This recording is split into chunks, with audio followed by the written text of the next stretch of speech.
Hello everyone and welcome back to Kerbal Space Program. Now, as we pan across a very still Kerbal Space Center on a very still Kerbin night, we realize that while we have begin placing Kerbals all over the solar system, that's right, we have gotten so far as orbit. We really need to step things up a bit if this series is to be, anything less than 800 episodes in length. So we decide that perhaps maybe a little trip to the Mission Control Center and the taking on of some money-earning contracts so we can get some more money to go get some more science to go, etc. would be very beneficial to us. So we're going to go ahead and accept all of the things. For example, we need to return to Kerbin from orbit of the Mun. Easily done. Accepted. We need to go ahead and take one tourist over the Great Desert. Done. The impact crater. Done. One tourist to low Kerbin orbit, above 75,000, done. Hold a space camp. Oh my, look at this. What do we need to do? Bring 13 tourists onto a long-term orbital training facility. Some will join our space program when they return. Well, that sounds like a pretty long-term investment and super duper cool, and a pretty great way to get like a crap ton of Kerbals. We're going to look at that one later. Grand Tourist Tour of Jewel. In which we would need to fly by all of Jules' moons. Now, that's worth 4 million because it's a couple millimeters out of our range at present, unfortunately, as well as an investor tour. What would that do? We got to take an investor, right, along, drive them around the KSC, either to fund a casino or a space hotel. Oh, now that's very cool. Okay, anyway, I think we're going to switch over to Future Me pretty soon, who will talk you through all of the missions I'm about to conduct. Hey guys, Future Me here, and we're going to jump straight into it with one of our flights. I think this is a tourist flight. Yes, it is indeed. We've got two little Kerbals ready to go. I believe one of them wants to just make it to orbit, and the other would like to fly over a certain path. So we start heading eastwards and ditch our initial launch boosters, firing up that first stage. Definitely a little underpowered for a craft of this size. It's all we could do with the 30 parts in the VAB and the limitations on our launch pad, but considering that those things will soon be things of the past, we won't have to worry about that for much longer. So here we are pointing towards the horizon, using up the last of fuel in that stage, and boom. And here I skip forward all the way to the end of this orbit, actually, because I don't know, my editing is questionable. But here we are plummeting back into the atmosphere, having completed both of those contracts, very nice and straightforward, and deploying parachutes, as well as the final central chute, there we go, drifting off gently back to the ground, and done. Now, we decide that, you know what, it's time to do some real shit. That's right, I promised previously that we were going to do a investors tour, and here we have upgraded the VAB, by the way, which is pretty damn awesome. It's very much necessary. We get way more parts now. 256, I believe, is the limit. Much better than 30. Anyway, I promised that we would do an investors tour, so I decided that, you know what, I've already held the vote anyway. This voiceover is being recorded like 2 weeks after that initial in-game one, and you guys seem to have decided that a space casino is where we want to spend our money. So here's me just perusing various science contracts, not really certain what I want to pick, when I have the in-game revelation of deciding that, you know what, let's go for tourism. Let's do the thing. And you know, we will also do these MUN contracts that I'm currently pondering over, but, you know, we'd have to build a lander that would be able to hop from A to B, which isn't really, you know, within the realm of reality for us right now. So, yeah, I figured, you know what, let's not do it. It's just a bit above our pay grade. Anyway, here we go, accepting, or looking at, and then ultimately accepting the investor tour, having realized and decided that we would like to push for the space casino. That's right, the requirements for it are insane. They're beyond insane. It's madness. Like, we have to collect like 4 asteroids, I think, ultimately to build the damn thing as part of its, you know, sort of structure, which is just ridiculous. And here we are hopping into the spaceplane hangar where we designed what we end up calling the truck, in inverted commas, and we are actually in the VAB right now, where we're going to launch it from, because we can't launch it from the space center, space plane hangar rather, because it's just too many parts. And look at this thing, it's ridiculous. It's so stupid. Also, I used a lot of the money I got from the tourism, to upgrade the VAB. I didn't make that very clear. Anyway, here's me just setting up some basic action groups, because we have access to those now with the level 2 VAB, which is a nice change. And of course we have to roll this thing off the rocket launch pad, which is unbelievably janky. So here's me just sort of pushing it off the side there, hoping to God it doesn't flip. It flipped like 3 times, and I lost those cells on the back a few times, and this one was successful. Anyways, here's Valentina hopping out of her pod, deciding to take a leisurely, graceful saunter over towards the truck where she will need to pick up the investor, and oh, she falls on her face. Valentina's a graceful woman, but she's not used to the constraints of gravity, and completely forgets that she is unable to use her RCS pack while jumping off things, or into things, or across things in freefall, I suppose. Anyway, here she is heading over, constantly pondering, wondering, what is she going to say to this man to make sure that he throws his funding our way? I mean, she runs away, she doesn't know how to cope with it, but she's a woman of determination. So she turns around, she heads straight towards that truck, in inverted commas, and begins to work out how to get on board. Thankfully, Kerbal Space Program doesn't really require you to be too close to the seats, so she just hops inside using her magical force abilities, and can't quite work out why the truck won't move. Finally, she realizes that the handbrake was up. Ugh. Beginner drivers, am I right? So she just fires up those fuel cells, heading on over to make sure we don't run out of power. As you can see, the roof there is a bit wobbly. We're going to call this a convertible. As she's rolling over, she continues to contemplate what she's going to do, and she just really hopes she isn't going to hit this guy with her car, because that would be terrible. Who would possibly fund a space program that runs them over? That sounds like a crazy person's game. Sorry, I got a bit of a cough. But sick, that's why the videos have been slow to come out. Valentina turns the car towards the director, whom she finds in a most precarious position. Not only are his arms thrown out to the side and his helmet on, but he appears to be caught in some sort of rictus of pain. Only then does Valentina realize that he is in fact about to get swifty, and she knows what she must do to secure our funding. She decides she is going to play the greatest, the finest song of her generation.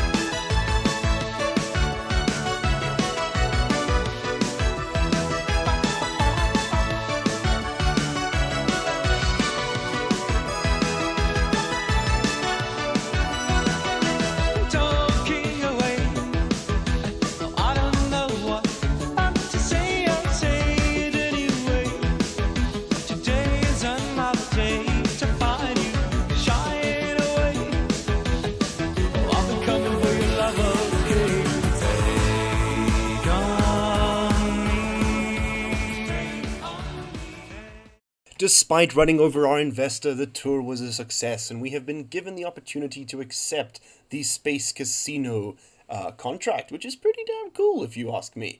However, Valentina has realized, though, that it was quite a short tour, almost as though it was just the right amount of time to avoid a copyright claim when using copyrighted content. I wouldn't know about that, though. I mean, I don't know much. But as you can see, the Space Casino contract is rather insane. We need to bring 4 asteroids in as part of the structure, as well as, plenty of other things. So it will be a while before we are able to achieve that. Definitely going to be a wow factor if we ever get it right. Regardless, we go through the other contracts, having a look at what we want to do, and then I remember that, hey, you know what? We still have stuff to do around the moon. So why don't we have a look here at those potential surface landing contracts, these 2 right up here.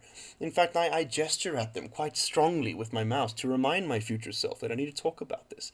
We go ahead and accept both of those, which require us to land on the moon and collect a bunch of science.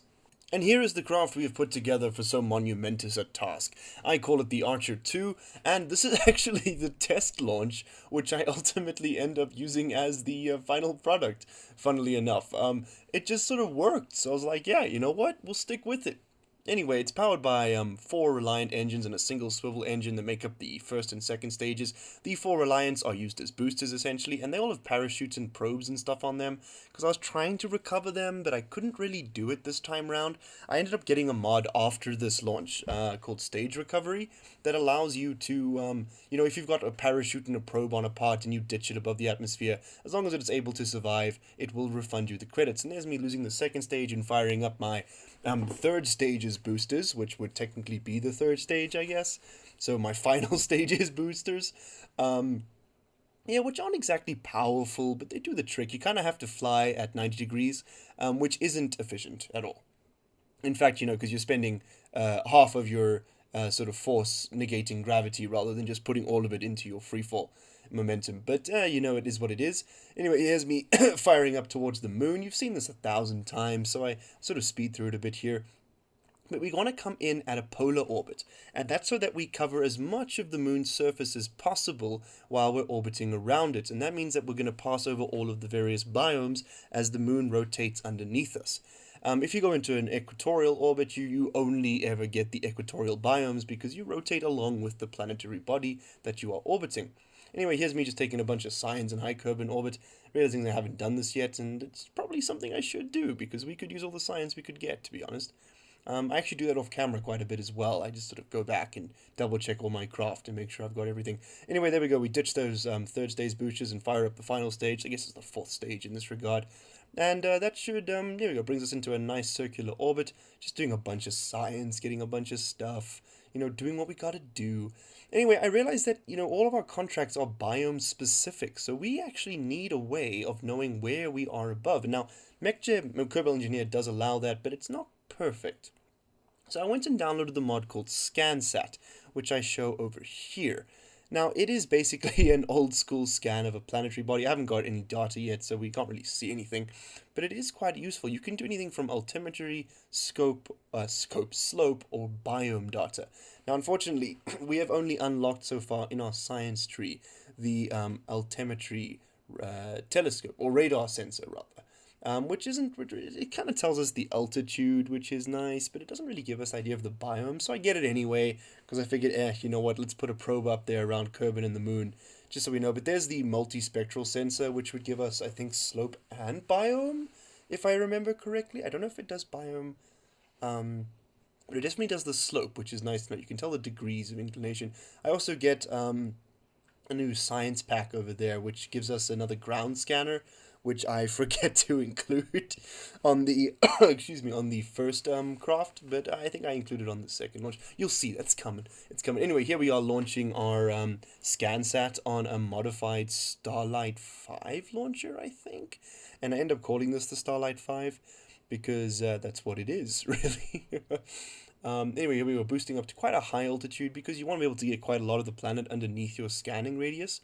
And we go to boosting up to apoapsis, pushing circular, ditching that fairing and that second stage, and just sort of activating all the components. This one still has the alkaline fuel cell strapped on it, just in case those solar panels weren't enough, but they were in the end, because those radar require quite a bit of power. So we go, you can see me refreshing it as we go over the planet, and it just sort of gives you a heat map of the altitude, which is quite nice, and it is useful for determining where biomes are if you kind of know the game's mechanics. For example, the highlands will always be, higher up. Anyway, here's a modified version of the exact same rocket. This one has 4 boosters and a third stage strapped onto it, and that should just help us get to the moon. Basically, this is the moon variant of what you just saw. So we engage SAS, hide the HUD for that pretty cinematic launch, which I completely forget to correctly edit into this video, and we fire those rockets heading straight up. Those thrusters burn out very quickly. So we get a ridiculous amount of speed before they do. In fact, they work fantastically. They smash together when they come off, unfortunately, which makes it a bit difficult to recover them, considering they're essentially space dust now. But I just sort of tweak a few stages there, realizing that I had things in the wrong order. Check your staging, guys. Listen to the words of Manly. Anyway, here we are firing up our third stage now, if the boosters were the first. And ditching that fairing, just getting ourselves into a nice circular orbit, which you have seen, dozens of times now, I'm sure. Well, I've seen dozens of times. You probably had been subjected to it like 6.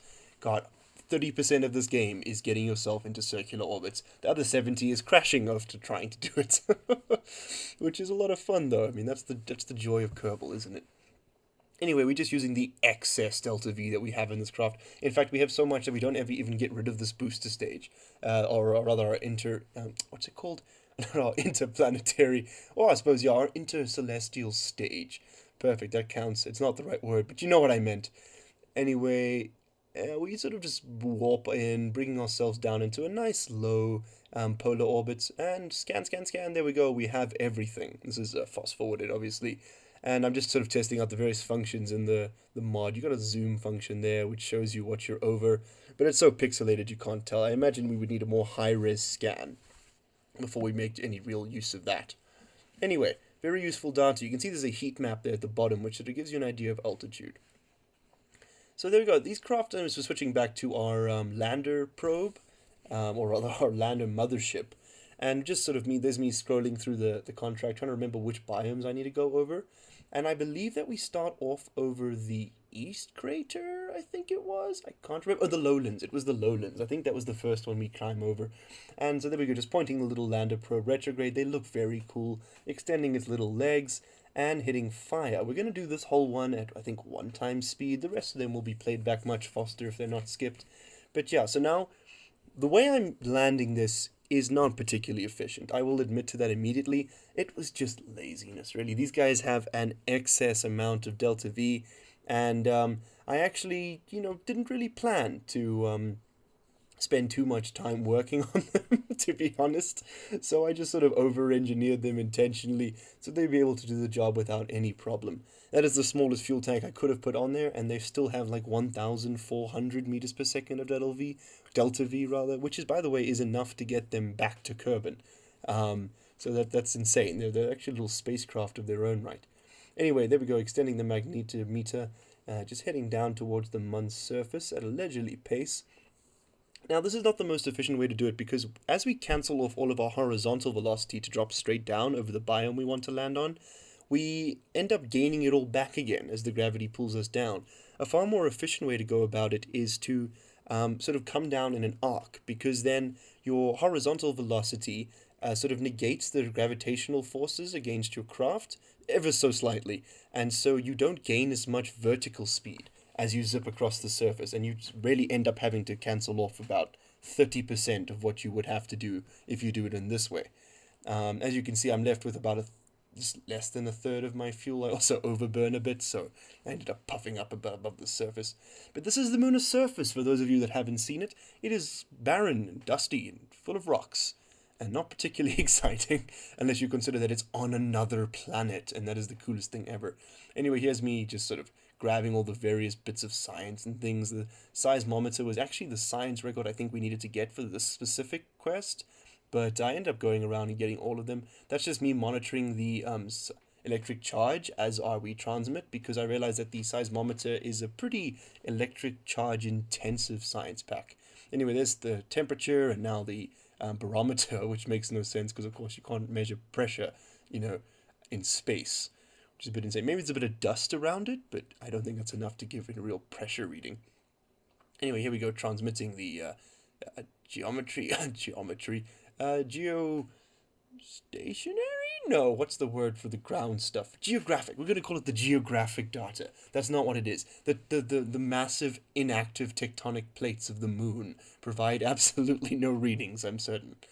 The Russians had an interesting thing. They called them lunar impactors. I think a few other space agencies did it too. But they would land a little probe somewhere and then smash another one into the surface to tell what sort of went on, which was pretty cool underneath. It was nice to read the vibrations as they came through. There's actually a mod that adds that functionality in, but I don't really like the way the parts look, so I won't be adding it. Anyway, yeah, that's me sort of, here we go, collecting all the science, just sort of spamming the last little bits, just to add up what we want, what we need, getting it all done, getting it all juicy, and done, donezo, klar, finished, beautiful. So here we are, switching back to our large craft, which I'd realized I hadn't named, and I end up going back and naming it the Archer 2 PC-1, Probe Carrier 1, and there's a reason it's one and not the only one, and you'll see that pretty soon. I think it actually might be this exact clip. It is this clip, look at that. And here we are extending our legs and things on this little probe, firing up the solar panels, and I get a bit heavy-handed with the time warp, and boom, smash myself into the surface like a complete noob, and it just explodes frequently and clips through the planet. So that was a failure. So we basically lost that probe because, again, I have no way of reverting flights, so it just is what it is if we fuck up. So here's me zooping around the planet a few more times, trying to get over the right biome. And it took me a while. It really did, like, damn. But I managed, there we go, to get over that crater, and I do my very inefficient burn again, just because, that's my thing. And there we go, we just come down landing at a much higher speed now, because you've seen this before, and it really doesn't look like it takes that long in the playback footage, but damn, this was a task. Because we landed another one before this, and then boom, we crashed this guy too, but he actually survives. He actually survives. Wait, we got a solar panel still, antenna, and all of our science equipment. It's just the engine that we lost, so this one won't be moving anywhere, but it will be giving us all the data it needed to from this biome, which is pretty damn cool. In fact, most of them won't really be able to move anywhere because I ruined it. Anyway, because I smashed 2 of my probes into the surface, we still have 3 biomes left to explore, so I needed to launch another one. This rocket is identical to the previous one, so we kind of just zoot through the playthrough here. Not exactly anything particularly exciting. Here's me in orbit, just ditching that second stage again, firing up those little boosters, and boom, we're around the moon. And I decided to place down a waypoint using a mod called Waypoint Manager, which I don't know if I added at the beginning or if it was added with another mod. CCAN recommends them as you add them, which is kind of cool. But yeah, you can check episode 0 of this playthrough if you want to see what the mods I started with are. God knows what they are now. That list is definitely longer. I will try and update that list and make it available to you, because it was made available in episode 0. In fact, I should probably do that. Anyway, here we are coming in nice and fast. Boom, landing tight on the surface, glorious, beautiful. Aren't we just gods of industry? We have absolutely no fuel left in this one, though, because I did some terrible burns.